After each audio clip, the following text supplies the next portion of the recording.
Hello বন্ধুরা, তোমরা সবাই কেমন আছো? আশা করছি তোমরা সবাই ভালো আছো। ট্রিনা চক্রবর্তীস ব্লগে তোমাদের সবাইকে আবারও স্বাগত। চলে এলাম আমার শিলং ট্যুরের 5th পার্ট নিয়ে। তো এটাই আমার শিলং ট্যুরের লাস্ট পার্ট। তো আজকে তোমাদের সঙ্গে গল্প আড্ডা একটু কম হবে। ভিডিওতে আমরা কীরকম বেড়ালাম এবং কি কি লেক দেখলাম সেটাই একটু শেয়ার করব বেশি করে। তোমরা দেখতে থাকো ভিডিওটি শেষ অবধি। আর তোমরা যারা এখনও আমার চ্যানেলটি সাবস্ক্রাইব করোনি তারা অবশ্যই চ্যানেলটি সাবস্ক্রাইব করে দিয়ে নোটিফিকেশান বেলটা কিন্তু অল করতে ভুলো না। তাহলে আমি নতুন কোনো ভিডিও দিলে সবার আগে তোমাদের কাছে তার নোটিফিকেশানটা পৌঁছে যাবে। আর লাইক শেয়ার কমেন্ট করতে কিন্তু অবশ্যই ভুলো না। তোমরা যারা কমেন্ট করো তাদেরকে আমার তরফ থেকে অবশ্যই অনেক অনেক ধন্যবাদ এবং ভিডিওটি শেয়ার করে দিলে খুব ভালো লাগবে আমার। এটা ছিল আমাদের ওয়ার্ডস লেক। এই লেকটি খুব সুন্দর সাজানো গোছানো। এখানে ঢুকতে মাথা পিছু 40 টাকা করে নেয়। তবে আমার মনে হলো অন্য আগের লেকগুলোতে যেগুলোতে আরও এন্ট্রি ফিজ নেয় তার থেকে এই লেকটা এন্ট্রি ফিজটা কিন্তু নেওয়াটা খুব স্বাভাবিক, কেন ওই লেকটার মেনটেনেন্স কিন্তু করতে হয় ভালোভাবে। তারপরে আমরা চলে গেলাম রবীন্দ্রনাথের বাড়ি। এখানে বলা হয় তিনি শেষের কবিতা এই বাড়িতেই বসে তিনি লিখেছিলেন। তো একদম ভেতরে ক্যামেরা অ্যালাউড নেই, বাইরে থেকে বাড়িটি তোমাদের দেখিয়ে দিলাম। রবীন্দ্রনাথের বাড়ি এটি। তারপরেই চলে গেলাম আমরা শিলং পিক। এই পিকে যেতে গেলে কিন্তু অবশ্যই আইডি প্রুফ রাখতে হবে। আধার কার্ড কিন্তু এখানে না দেখাতে পারলে এই শিলং পিকে কিন্তু যাওয়া সম্ভব হবে না, কেন এটা পুরোপুরি এয়ারফোর্সের এলাকা। এখানে অনেকটা রাস্তা এখানে যেতে হয় এবং পার গাড়ি 200 টাকা করে দিতে হয়।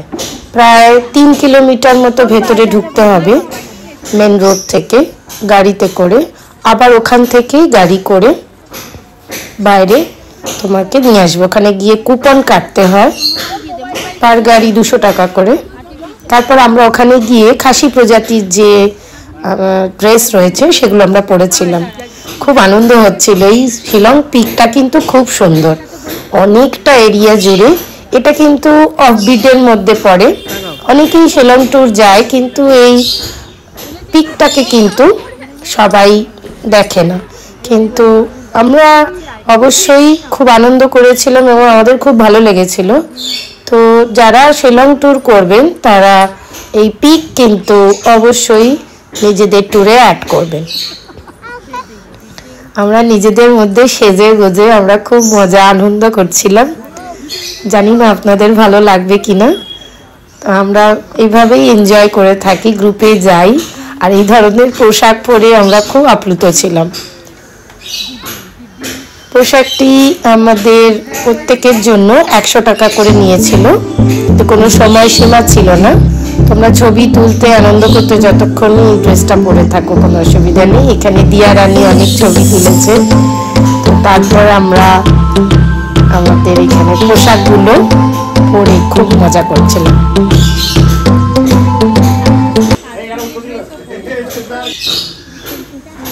এরপর চলে গেলাম এয়ারফোর্স মিউজিয়ামে। এই মিউজিয়ামে অনেকে যায় না, তাই হয়তো অনেকে জানা নেই। এটা একটা অফবিটের মধ্যেই পড়ে। তো অবশ্যই এখানেও 40 টাকা করে মাথা পিছু এন্ট্রি ফিজ আছে। কিন্তু এয়ারফোর্স মিউজিয়ামটা খুব ভালো লেগেছিল। খুব সুন্দর করে পরিষ্কার পরিচ্ছন্ন করে সাজানো গোছানো ছিল। তো ভেতরটা আমি তোমাদেরকে দেখাচ্ছি। এখানে আমাদের যত সেনা জওয়ানরা ছিল তাদের ব্যবহৃত পোশাক এবং ইন্ডিয়া পাকিস্তানের যে যুদ্ধ হয়েছিল সেই সমস্ত কিন্তু এখানে রাখা আছে। আর তাদের বিভিন্ন মেডেল এবং সেই যুদ্ধে ব্যবহৃত যে হেলিকপ্টার সেই সমস্তগুলো কিন্তু রয়েছে। এখানে অনেক বাঙালি অবাঙালি অনেক ক্যাপ্টেনের ছবি রয়েছে। এরা সবাই কিন্তু শহীদ। তাই এদের ব্যবহৃত জিনিস এবং সমস্ত যে আমাদের বিহু নাচের পোশাক এবং ওখানকার খাসি প্রজাতির যে পোশাক সমস্ত কিছু এইখানে মিউজিয়ামে রাখা রয়েছে। ভিডিওটি দেখতে থাকো, আমি একে একে সব কিছু তোমাদেরকে দেখাবো। এর ভেতরে অনেকগুলো ছোট ছোট ছোট ছোট ঘরের মতো আছে, ধীরে ধীরে আমি তার ভিতরে গিয়ে সব ছবি দেখাবো। এবং তাদের ব্যবহৃত যে সমস্ত বন্দুকগুলো ব্যবহার হয়েছিল সেগুলো পর্যন্ত এখানে রাখা রয়েছে এবং খুব সুন্দর করে পরিষ্কার পরিচ্ছন্নভাবে এদেরকে মেনটেন করা হয়েছে জিনিসগুলো। খুব ভালো লাগছিল দেখতে। দেশের সেনা জওয়ানদের কথা যতই বলি, তাদের ত্যাগের কথা যতই বলি, সেটা তো অবশ্যই খুব কম বলা হবে। এখানে সমস্ত আসামের যে সমস্ত ব্যবহৃত যন্ত্র সেগুলো রাখা রয়েছে এবং সেই আদিবাসীরা যেটা ব্যবহার করতো সেগুলো রয়েছে। এখানকার পুরনো যে জাতি রয়েছে আর খাসি প্রজাতিরা যেগুলো ব্যবহার করে, তাদের বিয়ের সময় যেগুলো ব্যবহার হয় সেই সমস্ত পুরনো জিনিসগুলো অবশ্যই রাখা রয়েছে। এই হলো বিহু পোশাক এবং আসামের যে মেখলা সেটা, এটা হলো খাসি প্রজাতির পোশাক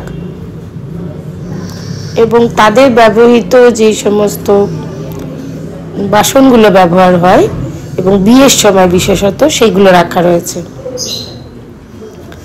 এবং হাতের তৈরিও কিছু বাসন এখানে রয়েছে, মাটির তৈরি, যেগুলো অনেক পুরনো দিনের। সামনে থেকে দেখলে তোমরা অবশ্যই বুঝতে পারবে।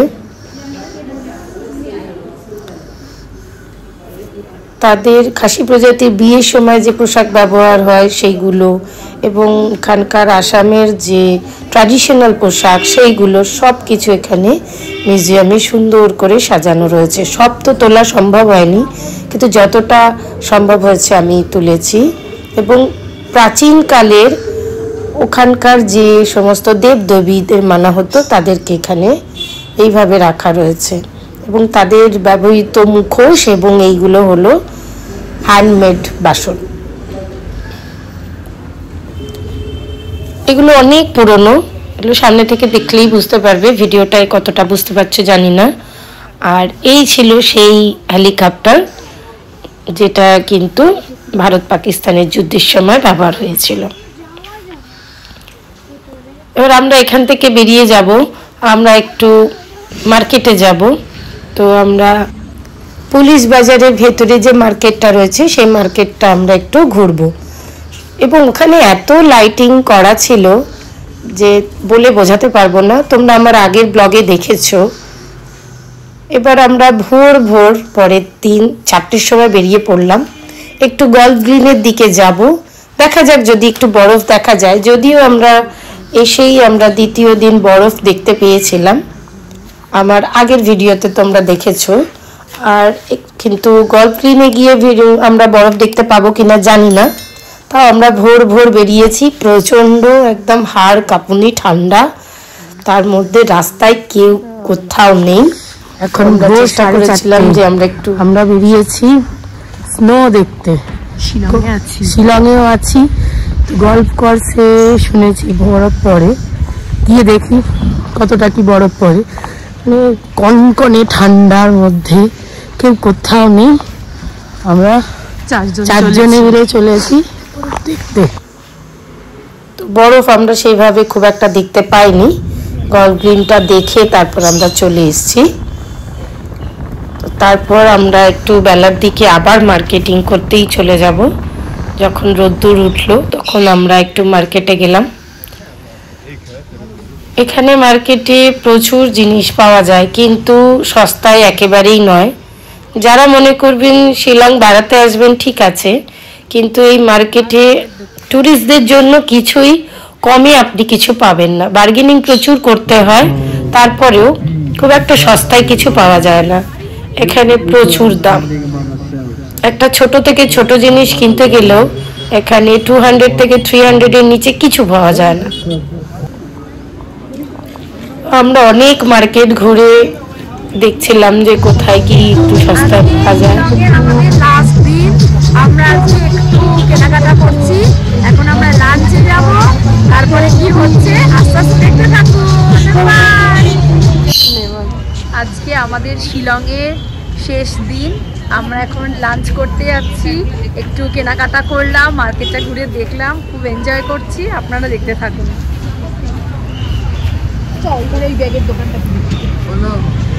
এরপরে আমরা একটু ফুচকা খাবো ভাবলাম।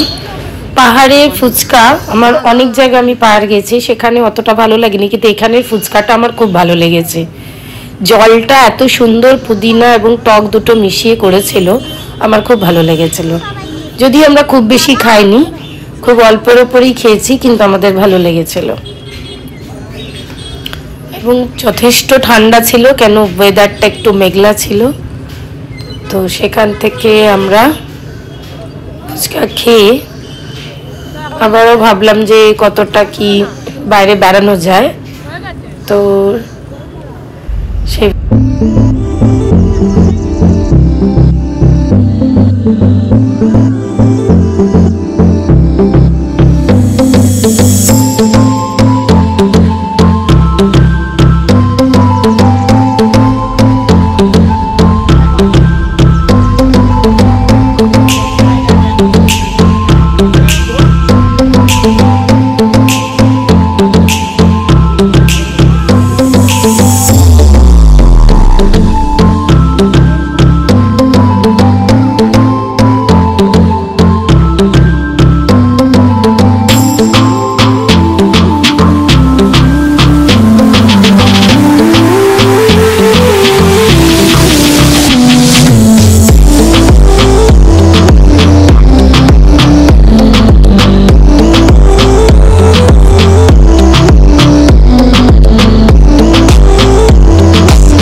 রাস্তাটা এত সুন্দর, তোমাদের সঙ্গে একটু শেয়ার করি। রাস্তাটি একবার দেখতে থাকুন, এত পরিষ্কার পরিচ্ছন্ন আমি খুব কম জায়গাতেই দেখেছি। আর রাস্তাগুলো বেশ চওড়া। যারা মনে করো যে পাহাড়ি রাস্তায় যেতে ভয় পাও, তাদের শিলংয়ের রাস্তায় কিন্তু এতটুকুও ভয় করবে না, কেন প্রত্যেকটা রাস্তা কিন্তু অনেকটা চওড়া এবং পাশে খাদগুলো থেকে কিন্তু অনেকটা ডিস্টেন্স মেনটেন করে গাড়িগুলো চলে, এতটা ভয়ের কিছু নেই।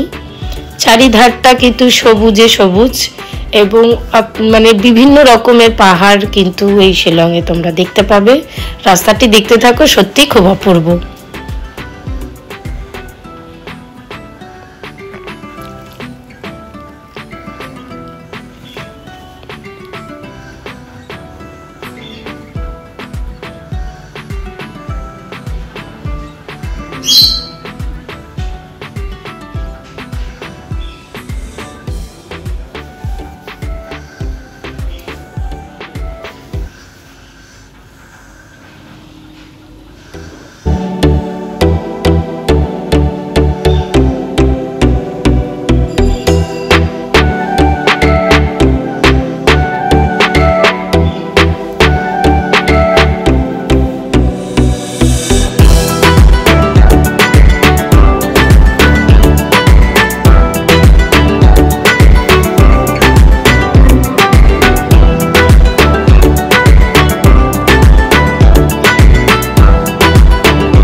প্রায় 3 থেকে 4 ঘন্টা রাস্তাটা ঠিক এতটাই সুন্দর ছিল। এই ছিল আমাদের পুরো গ্রুপের ছবি। ভীষণ ভালো বেরিয়েছিলাম।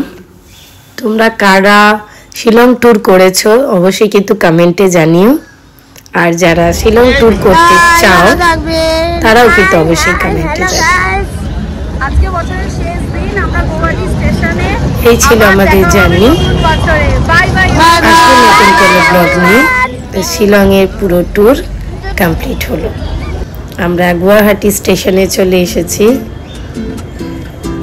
এই গুয়াহাটি স্টেশন থেকে এবার আমরা ট্রেনে উঠে বাড়ির দিকে রওনা দেব। আশা করছি আমার ব্লগ তোমাদের ভালো লাগছে। যারা এখনো চ্যানেলটি সাবস্ক্রাইব করনি তারা অবশ্যই এখন গিয়ে চ্যানেলটি সাবস্ক্রাইব করে দিও। আবার আসবো নতুন কোনো ব্লগ নিয়ে। সবাই কিন্তু ভালো থেকো এবং সুস্থ থেকো।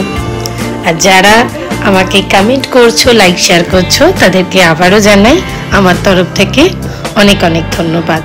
এভাবেই পাশে থেকো, আর অবশ্যই কিন্তু ভিডিওটা শেয়ার করার অনুরোধ রইল। আজকের মতো এই অবধি, আসবো আবার নতুন কোনো ব্লগ নিয়ে খুব শিগগিরই।